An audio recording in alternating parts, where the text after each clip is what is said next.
A ver, cuando pensamos en derecho fiscal, seguro se nos viene a la cabeza un laberinto de números y reglas complicadas. Pero, ¿qué tal si les digo que es más parecido a un idioma? Un idioma que, para que lo entendamos bien, necesita un intérprete experto. Vamos a empezar a descifrar este código juntos. Uno podría pensar que si una regla está ahí, escrita en blanco y negro, pues su significado debería ser clarísimo para todos, ¿no? Pero, ¿de verdad es así de sencillo? Justo esta pregunta es el punto de partida de todo este tema. Y aquí es donde entra el arte de la interpretación. No se trata solo de leer un manual, sino de actuar casi como un detective que busca la intención original. El chiste es ir más allá de las palabras para entender qué problema se quería resolver y cómo aplica eso en el mundo real, o sea, en nuestra economía y nuestra sociedad de hoy.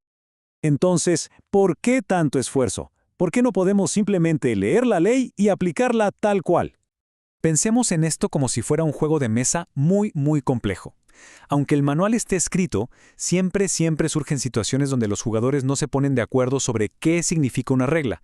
Ahí se necesita un árbitro, un intérprete, para que el juego sea justo y las reglas se apliquen igual para todos. Bueno, pues lo mismo pasa con las leyes fiscales. Para hacer este trabajo, los intérpretes no actúan a ciegas. Tienen, digamos, una caja de herramientas conceptual muy específica, que se basa en dos ideas fundamentales. A ver, estas dos herramientas son clave. La hermenéutica es como la estrategia general de un arquitecto. Define los grandes principios, el propósito del edificio. La exégesis, en cambio, es más como el trabajo del ingeniero que revisa cada viga, cada tornillo, o sea, el análisis a fondo del texto para que todo tenga sentido. Las dos son indispensables. La hermenéutica nos invita a dar un paso atrás, a ver el panorama completo. Nos pide que pensemos en el espíritu de la ley. ¿Cuál era el gran objetivo? ¿Qué valores se querían proteger? Es el marco teórico que evita que nos perdamos en los detallitos. Y por el otro lado, la exégesis es la ciencia de los detalles. Es el análisis riguroso del texto, palabra por palabra. Pero ojo, aquí está el punto crucial. Si nos quedamos solo con el análisis literal, podemos llegar a conclusiones que son absurdas o injustas. Es como seguir una receta al pie de la letra sin entender para qué sirve cada ingrediente. Por eso necesita la filosofía de la hermenéutica. Esta necesidad de ver más allá de las palabras nos lleva a uno de los mayores desafíos de la interpretación fiscal, el equilibrio entre intereses que muchas veces chocan entre sí. Aquí es donde la cosa se pone interesante. Imaginen una balanza con tres platillos. En uno está la seguridad jurídica, que las reglas sean claras y que sepamos a qué atenernos. En otro, la eficacia recaudatoria. El Estado necesita dinero para funcionar. Y en el tercero, los derechos fundamentales de las personas. Mantener esa balanza en equilibrio es el gran reto. Es como un baile constante. La balanza de la justicia fiscal se mueve de un lado a otro, siempre buscando ese punto de equilibrio perfecto entre lo que necesita la comunidad, representada por el Estado, y la protección de los derechos de cada persona. Para encontrar ese famoso equilibrio, los intérpretes no usan un solo método. Es más bien como tener un juego de lentes, donde cada uno te permite ver la ley desde una perspectiva distinta. Es que ningún método por sí solo tiene toda la verdad. Los expertos usan una combinación de varios para tener una comprensión mucho más completa y sólida de la norma, como si exploraran diferentes caminos que llevan al mismo lugar. Cada método nos da una pista diferente. El literal se pregunta, ¿qué dice el texto? Así, sin más.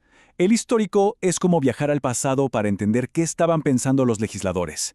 El sociológico mira a nuestro alrededor y se pregunta, bueno, ¿y esto cómo lo aplicamos en la sociedad de hoy?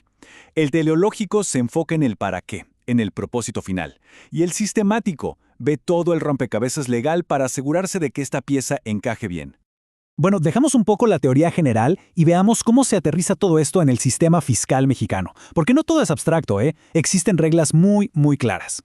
El Código Fiscal de la Federación nos da directrices clave. Por ejemplo, prohíbe crear impuestos por parecido. O sea, si no está explícitamente en la ley, no se puede cobrar. También dice que las exenciones, los perdones de impuestos, se deben interpretar de forma muy estricta. Y algo súper importante. Establece que lo que de verdad cuenta es la realidad económica de una operación, no solo el disfraz legal que se le quiera poner. Y estas no son solo sugerencias. Para nada. Son principios que la Suprema Corte de Justicia de la Nación se encarga de hacer cumplir, y así crea un marco para que la interpretación sea lo más justa, consistente y predecible que se pueda. Todo esto nos lleva a una pregunta fundamental. con tantos actores y tantos métodos, al final del día, ¿quién tiene la decisión final sobre lo que significa la ley? Exacto, si las diferentes interpretaciones chocan, ¿quién tiene la autoridad para decir, esta es la correcta? La respuesta está en una jerarquía que está muy bien definida. A ver, la interpretación tiene niveles. Todo empieza con el SAT, que pone las reglas del día a día. Si algo no está claro, el Poder Legislativo puede cambiar la ley. Cuando ya hay una bronca, los tribunales administrativos la resuelven. Pero, la última palabra siempre la tiene el Poder Judicial. Sus decisiones, sobre todo las de la Suprema Corte, son las que sientan las reglas para todos los demás. Así que el punto crucial es este. Aunque la interpretación pasa en muchos niveles, es en los tribunales donde se libra la batalla final y se establece el significado definitivo de la ley fiscal, y eso nos afecta a todos. Esta frase lo resume todo a la perfección. Esto no es una ciencia exacta, sino un arte que todo el tiempo está buscando balancear la necesidad de tener reglas claras con la necesidad del Estado para poder funcionar. Y cerramos con esta reflexión.